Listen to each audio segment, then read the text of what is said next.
Death, based on the book Living in God's Glory by Maulana Wahiduddin Khan. Today, people have words which they repeat incessantly, but a time will come when those words will be taken away from them.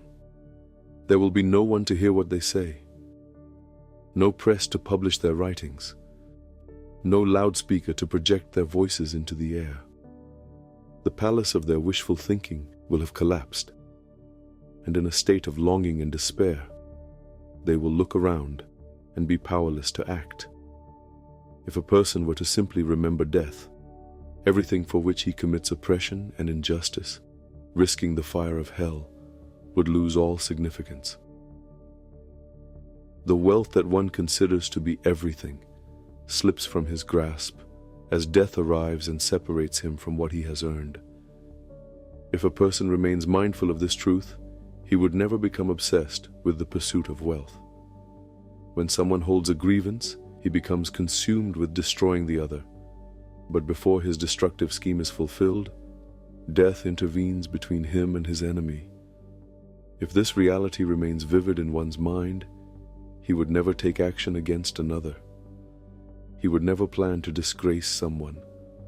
No one buys a house that is bound to burn down tomorrow.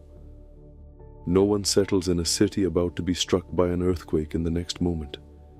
Yet strangely, in the face of the far greater earthquake of death, every person makes this very mistake. Death is a form of arrest. It is the day when angels seize a person and deliver him to his master. This day of arrest is rapidly approaching every individual, but people are such that they are keenly aware of others being seized, yet blind to their own coming fate.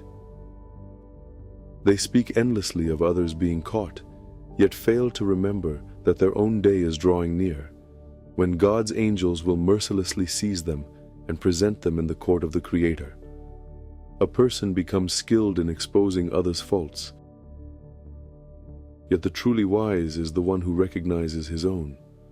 One thinks he is secure by offering verbal responses, while the truly secure is the one who admits his mistakes.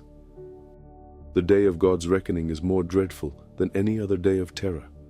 If a person truly grasped this, his entire life would be transformed.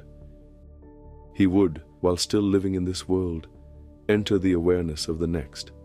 He would place himself today upon that scale of divine justice on which others will stand after death.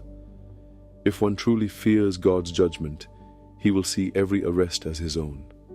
Upon witnessing another being handcuffed, he will feel as if he himself is being taken to the court of the universe in chains. Every person has an appointed final hour. Some are overtaken by it in sleep. Some are seized while walking. Others die bedridden. This moment will surely come for everyone, whether in one form or another. How strange is the event of death, an active, vibrant life suddenly extinguished. A smiling face erased in an instant, as though it were more worthless than dust. A soul brimming with courage and longing is suddenly removed from the scene, as if its hopes and aspirations held no reality at all. Life is deeply meaningful, yet its end renders it seemingly meaningless.